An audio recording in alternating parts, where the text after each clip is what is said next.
morning everyone. Looks like it's going to be a gorgeous day out there. Just a little message to all of my subscribers and other watchers of my channels. On the 21st of March, I upgraded mirrored a Lingo Louis. Lingo Louis is a guy that can speak 27 different languages, and he was going around the Parliament in Wellington doing interviews with people speaking their own language. It was really quite cool. There was no medical information on there whatsoever. It was just him going around talking to different people. Now I mirrored that, and I also have it on my other channels as well. But on my main channel, and bear in mind on the 27th just been, one of my 2 strikes I had was disappearing. So a week before one of my 2 strikes was going to go, YouTube go ahead and hit me with a 3rd copyright strike and terminate my channel. My main channel has been running for 10 years. There's about 3,000 videos up there. So, you know, I didn't feel like I needed to go on to YouTube or onto Facebook and cry about it like old Winnie.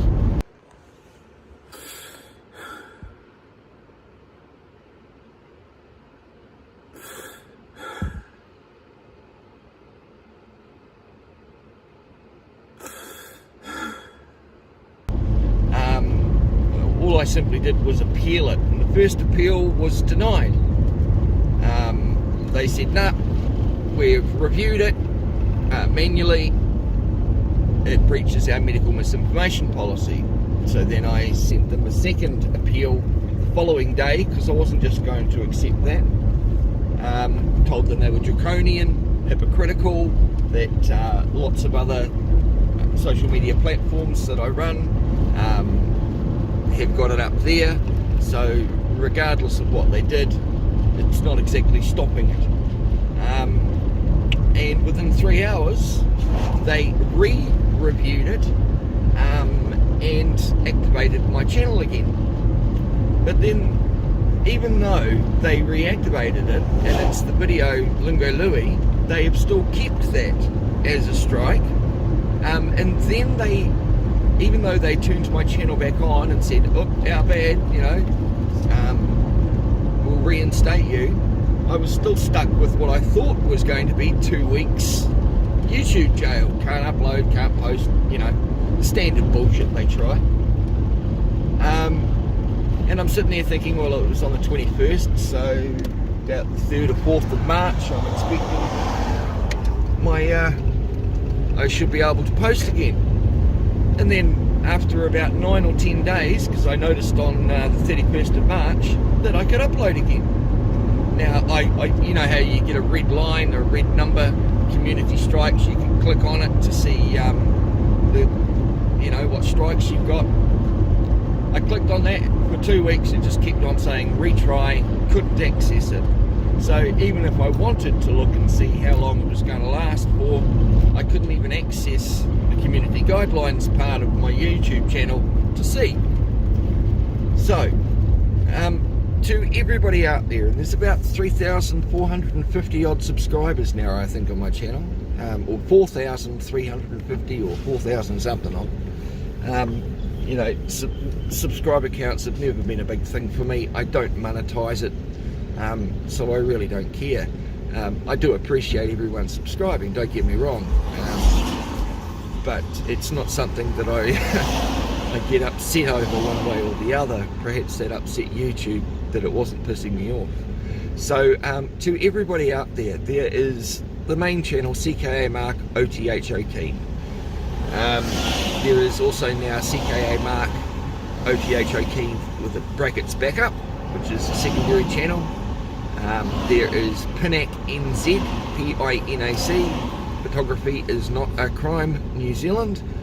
And I have also just decided that I'm going to start Injustice We Trust. Now that channel I've had going since YouTube closed me down, and they said once you're terminated you can't start any other channels. Well, that's not the case in my book. I have Odyssey, BitChute, Rumble, Instagram, Twitter, Facebook, you know, all of the main social medias, I'm out on there. So please, everybody that's subscribed to my main channel, jump over.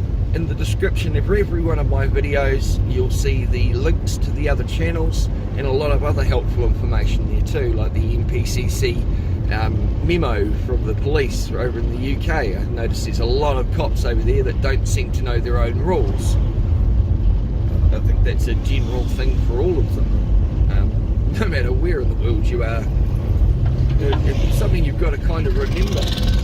If these police don't know the laws they're enforcing, then they're acting outside of it. Ignorance of the law is no excuse. That's Section 25 of the Crimes Act 1961. And so if they're ignorant of a law, how on earth can they enforce it? Okay, just make it up as they go. And most sheeple will just accept a cop telling them something as, you know, as fact. So please, everybody, look in the descriptions of the videos. There's links to all of the other channels and other platforms. Shit, even hook me up on Discord if you want. But yeah, to avoid any more problems like that, if anybody wants to sign up and just, you know, send me their emails, perhaps they can be, if they want to be contacted that way, and keep in touch just in case YouTube do pull another bullshit thing like they did last week, then by all means, send me an email. There's again, details in the description. So to everyone out there, thank you so much for the 10 years of support. I really appreciate it. I'm getting good feedback from people, and if you, especially with the ones like me and Brent, how we're teaching how to go through the jurisdictions and the functions and powers of judges, because what we're finding is that the JCC aren't doing their job, so it's going to be up to us individually to hold these bastards accountable. We've gotten a hold of a wonderful QC who has had success prosecuting lawyers and judges, so that's all good, and Brent is learning up so much. He's got a better grasp of it than I do, and that's saying something. So to everyone out there, thank you very much for all of your support, guys. Channel's not going away anytime soon, not unless YouTube try and pull another fast one on me. But in this regard, please jump over, subscribe to the other channels. The first day I started Injustice We Trust, there was about 18 people joined up, and then the next day YouTube shadow banned the whole thing, and now I'm down to 6 subscribers. Considering, you know, 8 people in my family were the ones that joined in, YouTube just turned them back off again. So they can check on their channel, it will say that they're subscribed to me, but then when I go and look at the subscribers, it's not there. So YouTube's doing the classic, you know, censorship as they always do. Anyway guys, I'll catch up with you later. Thanks very much. I am going to be pursuing High Court as far as Fair Go's concerned in TVNZ, and I've got another interesting interview coming up with John Murphy. The police came round, and there was some bailiff coming round to his place. There was some kerfuffle went on. The bailiff alleged that John assaulted him. The police came along, this was 5-6 months ago, police came along and gave him a warning. Now 5 months down the line, they've now jackknifed the warning and are trying to criminally prosecute him. You know, that's ample time, of course, for John's CCTV camera footage and everything to vanish now, because it's not been retained for 5 months. If they were going to do something about it in the interim at the start, then yeah, he might have been able to back it up, but now it's lost. So it's really just the bailiff's word against his word. There's no supporting evidence, there's no witnesses, so I've just basically told John, mate, you have the presumption of innocence in New Zealand, and when it's a criminal offence, the burden is beyond reasonable doubt, is the criminal standard. So it's not for him to say, I didn't do this, I didn't do that. It's for him to keep his mouth shut and accept what they're saying, provided they could establish evidence, which they can't. That's how I won the $80 ticket. I never admitted to being the driver. I kept asking them to establish who the driver was. They couldn't. They needed me to say, oh hey look, I wasn't driving that fast, i.e. making me the driver. and then liable.